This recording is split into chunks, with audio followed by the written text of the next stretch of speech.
నమస్తే. ఇన్నాళ్ళు నన్ను సపోర్ట్ చేస్తూ, ఎంకరేజ్ చేస్తూ మీ ప్రేమని నాకు అందిస్తున్న ప్రతి ఒక్కరికి కృతజ్ఞతలు. అలాగే ఈ వీడియో కూడా ఖచ్చితంగా మీకు ఉపయోగపడుతుంది. లైక్, షేర్ అండ్ సబ్స్క్రైబ్ చేసి మీ సపోర్ట్‌ని నాకు అందించండి. అలాగే ఈ వీడియో పట్ల మీకున్న అభిప్రాయాన్ని కామెంట్ సెక్షన్‌లో కామెంట్ చేసి తెలియజేయండి. ఇప్పుడు వీడియోని చూద్దాం. నమస్తే. Welcome to our channel. నేను పద్మిని. ప్రస్తుతం మనతో పాటు ప్రముఖ ఆధ్యాత్మికవేత్త, ఆస్ట్రోన్యూమరాలజిస్ట్, ఎనర్జీ వాస్తు స్పెషలిస్ట్, శ్రీ విద్య ఉపాసకురాలు శ్రీమతి జయప్రద గారు మనతో పాటు ఉన్నారు. మాట్లాడదాం. నమస్కారం అండి. నమస్తే అమ్మా, శ్రీమాత్రి నమః. ఎలా ఉన్నారు జయప్రద గారు? బాగున్నాం, మీరు ఎలా ఉన్నారు? నేను బాగున్నాను. జయప్రద గారు చాలా అద్భుతంగా చెప్తున్నారు నక్షత్రాల గురించి. అలాగే ఏ ఏ నక్షత్రాల వాళ్ళ దశలు, మహర్దశలు చాలా చాలా ఇంపార్టెంట్ కాబట్టి ఏ దశల్లో వాళ్ళకి సెటిల్మెంట్ అనేది ఉంటుంది. అండ్ వివాహం అనేది డెఫినెట్ గా లైఫ్ లో ఒక మైల్ స్టోన్ లాంటిది. డెఫినెట్ గా ఎప్పుడు చేసుకుంటే యోగించే పరిస్థితి ఉంటుంది. అలాగే అన్ని విషయాల్లో అనుకూలించడం కోసం ఏ ఏ నక్షత్రం వాళ్ళు ఏం చేసుకోవచ్చు అనేది సవివరంగా తెలియజేస్తున్నారు. కృతజ్ఞతలు. ఆశ్లేష వరకు ఆల్రెడీ మాట్లాడుకున్నాం. మఖ నక్షత్రం, కేతు నక్షత్రము. ఎలా ఉంటారండి ఈ కేతు నక్షత్ర జాతకులు? అలాగే ఎప్పుడు సెటిల్మెంట్ ఉంటుంది లైఫ్ లో? తప్పకుండా అన్న. కేతు నక్షత్రం జాతకులు అంటే, మఖా నక్షత్రం అంటే ఒక అనుగ్రహం ఉన్న, అంటే భగవంతుడికి అనుగ్రహం ఉన్న నక్షత్రం అంటది. అంతేనా? అంతేనండి. మరి కేతు కేతు గ్రహానికి సంబంధించింది అవును. అయినప్పటికీనా? అవును, ఎందుకంటే వీళ్ళని నక్షత్రాలకి అధిపతులుగా వీళ్ళు వ్యవహరిస్తున్నారు. హా. వాళ్ళు ఒక డివైడ్ చేసినప్పుడు వచ్చిన వాళ్ళు అంటే. కరెక్ట్. సో ఈ మఖా నక్షత్రానికి కేతు అనుగ్రహం ఉండడం కూడా ఏంటంటే మంచి మోక్షము, జ్ఞానము అన్ని కలుగుతాయి వీళ్ళకి. సో వీళ్ళు ఆల్రెడీ గత జన్మలో ఈ మొత్తం చేయాల్సిన పనులు కొన్ని ప్రారంధ కర్మ, సంచిత కర్మలు అంటాం కదా మనం తీసుకునేది. ఈ కర్మలో వీళ్ళు మెయిన్ ఏంటంటే శరీరంతో చేయాల్సిన కార్యక్రమాలు ఈ జన్మ తీసుకుంటది ఈ Okay. మఖ నక్షత్రం వాళ్ళు. ఓకే. సో ఈ నక్షత్రం అంటేనే ఏంటంటే డిఫరెంట్ గా ఉంటారు. ఎందుకంటే వాళ్ళు గత జన్మలో చేసుకున్న ఏదైతే ఉందో కర్మ, ప్రారంధము ఏవైతే ఉన్నాయో అవన్నీ అనుభవించడానికి ఉంటారు, అది క్లియర్ చేసేసుకోవడానికి ఈ క్లియర్ జన్మ. చేయడానికి. ఉమ్. సో వీళ్ళకి మెయిన్ ఏంటంటే వీళ్ళు పుట్టడం అంటే పితృదేవత అనుగ్రహం ఉంటేనే పుడతారు ఆయన మఖ Oh. నక్షత్రంలో. వావ్. సో ఉమ్. వీళ్ళ చేతుల మీద కొన్ని పరిహారాలు, కొన్ని Yeah. పనులు అవ్వాలన్నమాట. ఓకే. అప్పుడే వాళ్ళకి మోక్షం కలుగుతుంది పితృదేవతలకి. So Oh. అందుకని ఈ నక్షత్ర జాతకులు మన ఇంట్లో పుట్టారు అంటే డెఫినెట్ గా ఏదో మన పితృదేవత అనుగ్రహంతో పుట్టారని అర్థం. ఆహాహా. సో ఆ లక్షణాలు ఎక్కువగా ఉంటాయి ఈ మఖ నక్షత్రం వాళ్ళకి. కాకపోతే కేతు మహాదశతో స్టార్ట్ అవుతుంది అవును. కనుక జనరల్ గా కేతు మహాదశలో చిన్నప్పుడు జరిగిపోతుంది ఉమ్. వీళ్ళకి, అయిపోతుంది. తెలీదు. ఉమ్. చాలా మందికి ఏంటంటే కేతు ఒకవేళ బాగలేకపోతే వాళ్ళ జాతక చక్రంలో కేతువు యోగించకపోతే ఇబ్బంది పడతారు ఆ, చిన్నప్పుడు. 7 years. 7 years అండి?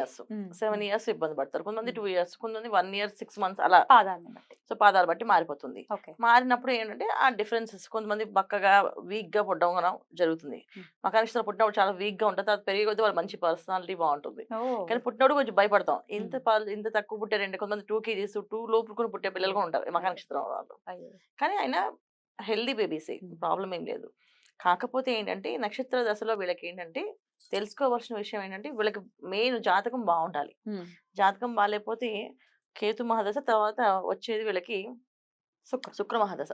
ఈ శుక్ర మహాదశ 20 ఏళ్ళు ఆ. చిన్నప్పుడు బాల్యంలో అయిపోతాయి, ఓకే. అంటే 20 years. 20 ఇయర్స్. హా. సో తల్లిదండ్రులకి యోగం, వీళ్ళకి యోగం కాదు. ఓ. ఓకే. ఓకే. సో వీళ్ళకి కంఫర్టబుల్ గా లైఫ్, స్కూల్. మేము చిన్నప్పుడు స్కూల్ కార్లో వెళ్ళేవాళ్ళం, వాళ్ళు నడిచి వెళ్తా అంటారు. కాలేజ్ అట్లాంటి. ఉద్యోగం ఇవాళ నేను కష్టపడి చేస్తున్నాం. చిన్నప్పుడు మా నాన్నగారు మమ్మల్ని కార్లో తీసుకెళ్లే వాళ్ళు, కార్లు దింపేవాళ్ళు. ఇవాళ మేము ఇలా మా కాలం మీద నిలబడాల్సి వచ్చింది, ఇక కష్టపడాల్సి వస్తుంది, ఆస్తులు మిగలలేదు అని అనడానికి ఏంటంటే మెయిన్ జాతకం బాగుండాలి. ఎందుకంటే శుక్ర మహాదశ అయిపోగానే వీళ్ళకి వచ్చేది రవి మహాదశ. రవి మహంత్. సో రవి యోగకారకుడు కాకపోతే ఇబ్బంది. సింహరాశికి రవి యోగకారకుడు అంటారు అందరూ, కానీ జాతకానికి రవి ఎక్కడున్నాడు చూడాలి. కరెక్ట్. కరెక్ట్. సో లగ్నాన్ని బట్టి కదా మనం జాతకం చూసుకుంటాం. సో లగ్నం ఏం పడింది, ఆ లగ్నానికి రవి ఎక్కడున్నాడు. సో ఎడ్యుకేషన్ బాగుంటుంది. రవి యోగించినా యోగించకపోయినా వీళ్ళకి చదువు అయితే వస్తుంది. ఎందుకు అంటే జాతకంలో సింహరాశికి రవి అధిపతి కనుక ఎడ్యుకేషన్ ఇస్తాడు. కెరియర్ ఇస్తాడా డౌట్. తల్లిదండ్రులతో సన్నిహితంగా ఉంటారా, తండ్రి సేవ దొరుకుతుంది వీళ్ళకి అనేది డౌట్. రవి బాగుంటే తండ్రి ఒక బ్లెస్సింగ్స్ దొరుకుతాయి, తర్వాత ఆయన ఆస్తులు నిలబడతాయి వీళ్ళకి. అప్పుడు రవి బాగాలేకపోతే వీళ్ళకి ఆ తండ్రి వచ్చిన ఆస్తులు వేరు, వీళ్ళు ఒంటరిగా కష్టపడి సంపాదించుకోవాల్సింది. తర్వాత చంద్రుడు, సో ఆయన కూడా బాగాలేదనుకోండి, అదొక ఇబ్బంది. సో జనరల్గా మఖ నక్షత్రం వాళ్ళు ఏంటంటే జాతకం బ్రహ్మాండంగా ఉండాలి, లేకపోతే కష్టపడాల్సి వస్తుంది. ఇది చంద్రమహాదశ తర్వాత వచ్చే కుజమహాదశ. కుజుడు ఎక్కడ ఉన్నాడు మళ్ళీ ఇక్కడ వీళ్ళకి. సో జాతకంలో కుజుడు మహాదశ కూడా ఇబ్బంది పడుతుంది. బాగుంటే పర్లేదు, బాగాలేకపోతే ఇబ్బంది పడతారు. బాగుంటే చక్కగా 40 ఇయర్స్ చాలా మంది చూడండి హ్యాపీగా చదువుకుంటారు, ఉద్యోగాలు సెటిల్ అయిపోతారు, గవర్నమెంట్ జాబ్స్ వస్తుంది. ఎందుకంటే రవి యోగించారు, రవి కదా మధ్యలో రవి. గవర్నమెంట్ జాబ్ వచ్చేస్తుంది. తర్వాత చంద్రుడు యోగించాడు అనుకోండి, అందమైన భార్య, చక్కని సంతానం, మానసిక ప్రశాంతత మానసిక ప్రశాంతత అన్ని జరుగుతాయి. లైఫ్ అంతా పీస్ఫుల్ అయితే పీస్ఫుల్ ఉంటుంది. సో కుజుడు యోగిస్తే ఆరోగ్య సమస్యలు రాకుండా ఉంటాయి. సో కానీ అన్ని గ్రహాలు యోగించాలని లేదు కదా, కొన్ని ఇబ్బంది పెడతాయి కదా. ఖచ్చితంగా ఇబ్బంది పడతాయి. కాకపోతే ఏంటంటే పెద్ద పెద్ద దశలు ఉన్నాయి కదా, అవి యోగించవు. ఇప్పుడు వీళ్ళకి మకర నక్షత్రం వాళ్ళకి రాహు దశ యోగించదు. కుజ దశ తర్వాత వచ్చే రాహుమా దశ వస్తుంది. కుజుడు యోగించకపోతే, రాహు యోగించకపోతే వాళ్ళ పరిస్థితి ఆలోచించండి, చాలా దారుణంగా ఉంటారు. అంటే ఆల్మోస్ట్ 40 years దగ్గర నుంచి ఇబ్బంది ఉండే పరిస్థితి ఉండొచ్చు ఒకవేళ రాహు బాగోకపోతే. రాహు దశ జనరల్ గా యోగించదు కొంతమందికి, ఎందుకంటే రాహు ఎక్కడున్నాడు వాళ్ళ లగ్నాన్ని బట్టి. సింహరాశికి రాహు మంచివాడే, కాకపోతే ఏంటంటే సింహరాశి సింహ లగ్నం అయితే రాహు యోగిస్తాడు, కానీ కాకపోతే యోగించదు, అప్పుడు ఇబ్బంది పడతారు. సో గురు మహాదశ వచ్చే వరకు వెయిట్ చేయాలి, మళ్ళీ గురు మహాదశ అప్పుడు కానీ వీళ్ళ లైఫ్ సెటిల్ అవ్వదు. సో మనం చేసుకోవాల్సింది ఏంటంటే దశ బాగుంది, వెళుతుంది, స్పీడ్ గా వెళ్తుందంటే అన్ని అవకాశాలు బద్దకించుకొని చేయాలి. వీళ్ళకి మెయిన్ ఏంటంటే బద్ధకం కాదు కానీ ఒక రకమైన ఇంతే చాలు, నాకు ఎక్కువ అక్కలేదు అనే ఫీలింగ్ వచ్చేస్తుంది. సో కేతు నక్షత్రం వల్ల వైరాగ్యం కొంచెం ఎక్కువగానే ఉంటుంది. సో ఏంటంటే ఇది స్పీడ్ గా వెళ్తున్నప్పుడు, టైం మంచి మూమెంట్ లో వెళ్తున్నప్పుడు వీళ్ళు ఏం చేస్తారంటే మాకు అవసరం లేదు, అంత పరిగెట్టడం ఎందుకు, అసలు ప్రశాంతంగా ఉంటాం అని చెప్పి వదిలేసుకోవడాలు. పిలిచి పదవులు ఇస్తుంటే ఆ పదవులు అనుకుని వదిలేసే వాళ్ళు కూడా ఉంటారు. సో ఉద్యోగుల ప్రమోషన్ వస్తే ఇప్పుడు ఆ ఊరు వెళ్ళాలి కదా, ఇక్కడ అలవాటు అయిపోయింది, ఫ్రెండ్స్ అలవాటు అయిపోయారు కదా, చుట్టాలు ఫ్రెండ్స్ ఎంత ఇక్కడ ఉన్నారు కదా, ఇప్పుడు ఆ ప్రమోషన్ ఆ జీతం కోసం అక్కడికి వెళ్ళాలా అని చెప్పి వదిలేస్తారు. అది వీరికి ఇబ్బంది పడి లక్షణం. డెఫినెట్లీ ఫ్యామిలీ మెంబర్స్ ని కూడా ఇబ్బంది పెడుతుంది కదా, ఇబ్బంది పడుతుంది. నువ్వు కొంచెం అయినా ఇది తీసుకోవట్లేదు, కేర్లెస్ గా ఉంటున్నావు అని అనుకోవచ్చు. యాక్చువల్ గా వాళ్ళ తత్వం అది, నక్షత్రం ఇచ్చే రిజల్ట్ అది. వెళ్ళి స్పీడ్ గా వెళ్ళి ఆగిపోతారు. తర్వాత ఎందుకు కొంతమంది అయితే చిన్నప్పటి నుంచి ఒకటే స్పీడ్ ఉంటారు, ఒకటే దూకుడు. వీళ్ళకి ద్వితీయంలో రాహు కానీ లేకపోతే కుజుడు కానీ పడ్డారంటే స్పీడ్ గా వెళ్తారు, చదువుల్లో కానీ అన్నిట్లో కానీ స్పీడ్ గా వెళ్తూనే ఉంటారు. వెళ్ళి ఒకేసారి 40 years ఆగిపోతారు, ముందుకెళ్ళరు ఇంకా. సో రాహుదశ అయిపోగానే ఆగిపోతుంది. దాని గురుమదశ యోగించదు, అప్పుడు పడాల్సిన ఇబ్బందులు, చేయాల్సిన పనులు చాలా ఉంటాయి, ఆరోగ్య సమస్యలు ఎక్కువగా ఉంటాయి. ఒక్కసారి వీళ్ళకి హెల్త్ ప్రాబ్లం వస్తే అది తగ్గదు, అది రాకుండా చూసుకోవాలి వీళ్ళు. ఎట్లాంటి ప్రాబ్లమ్స్ ఎక్కువ వచ్చే ఆస్కారం ఉంటుంది? జనరల్ గా వీళ్ళకి హెల్త్ ప్రాబ్లం అంటే ఏంటంటే మానసికమైన ఇబ్బంది ఏనన్నా. కొంతమందికి మెంటల్ టార్చర్ లాగా మైండ్ ఎక్కువ ఆలోచించి వస్తుంది. కొంతమంది ఫుడ్ కంట్రోల్ ఉండదు, చివరి దూకు స్వభావం ఉన్నవాళ్ళు ఫుడ్ కంట్రోల్ ఉండదు, ఏది పడితే అది తింటారు, టైం కింద తినాలి అంతే, అది ఎక్కడ తింటే ఏంటి, ఎలా తింటే ఏంటి అన్న లక్షణం ఉంటుంది. దీనివల్ల హెల్త్ ఇబ్బంది వస్తుంది. వివాహం ఎప్పుడు చేసుకోవటం కరెక్ట్ మఖా నక్షత్రం వాళ్ళు? ఖచ్చితంగా 25 చేసుకుంటే అదృష్టవంతులు. అంటే సూర్యుడిలో రవి మహాదశ రవి చంద్రుల్లో చేసేసుకోవాలి.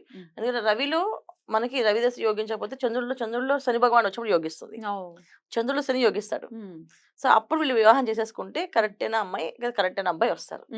మళ్ళీ అది మిస్ చేశారంటే రాదు. అంటే చంద్రుడు అంటే సుమారుగా మనం తీసుకుని ఒక 30 తర్వాత నుంచి చంద్రుడు స్టార్ట్ అవుతారు అంతే కదా. కొంతమందికి ఎర్లీగా వచ్చేస్తుంది, అదే కొంతమందికి ఎర్లీగా వస్తుంది. 4వ పాదం అనుకోండి ఎర్లీగా వచ్చే చంద్రమాద, ఎందుకంటే రవిదశ అయిపోతుంది, వెంటనే చంద్రమాద స్టార్ట్ అవుతుంది, అప్పుడు వాళ్ళు చేసేసుకోవాలి. అంటే 27 తర్వాత నుంచి చేసేసుకోవచ్చు. 30 లోపు. సింహరాశి అని అంటే గుర్తుపెట్టుకోండి, 30 లోపు పెళ్ళి అవ్వాలి వీళ్ళకి, ఎందుకంటే వీళ్ళు 40 ఏళ్ళకి సెటిల్మెంట్ ఉండదు లైఫ్, తర్వాత సెటిల్ చేయలేదు కష్టం, అది చాలా ఇబ్బంది వీళ్ళకి, సెటిల్ అవ్వలేరు. 20 ఏళ్ళకి పెళ్లి చేశారంటే ఆ అమ్మాయిలకి ఇంకో 20 ఏళ్ళలో వీళ్ళ పిల్లలు పెద్దవాళ్ళు వాళ్ళ అందుబాటులో వచ్చేస్తారు. వీళ్ళకి ఏదైనా ఇబ్బంది వస్తే వాళ్ళు చూసుకోవడానికి వాళ్ళు రెడీ అవుతారు పిల్లలు.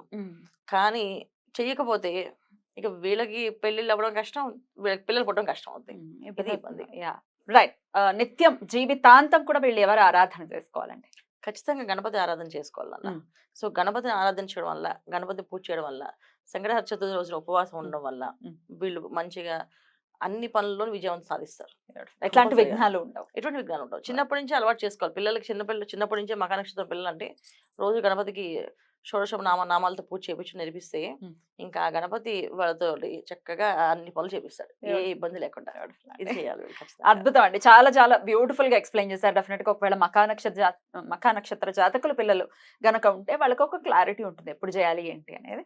చాలా బ్యూటిఫుల్ గా ఎక్స్ప్లెయిన్ చేశారు. ఇంకాస్త వివరంగా జాతకం తెలుసుకోవాలంటే కన్సల్ట్ చేస్తే డెఫినెట్ గా జాతక పరిశీలన పూర్తిగా జరుగుతుంది. అంటే ఎక్కడ ఏ లగ్నము, ఎక్కడెక్కడ ఏ రాసుల్లో ఏ గ్రహాలు ఉన్నాయి, చదువు ఏం చదవచ్చు వీళ్ళు అనేది కూడా కొంచెం రాహు యోగిస్తాడు అనుకోండి, డాక్టర్స్ అవుతారు. సో వీళ్ళ మెడిసిన్ లో వాటిలో పంపించవచ్చు, అలాంటి యోగాలు ఉన్నాయి. ఎపిసోడ్ లో పుబ్బా నక్షత్రం గురించి మాట్లాడుకుందాం. నమస్కారం. నమస్తే అమ్మ, శ్రీమాత్రే నమః.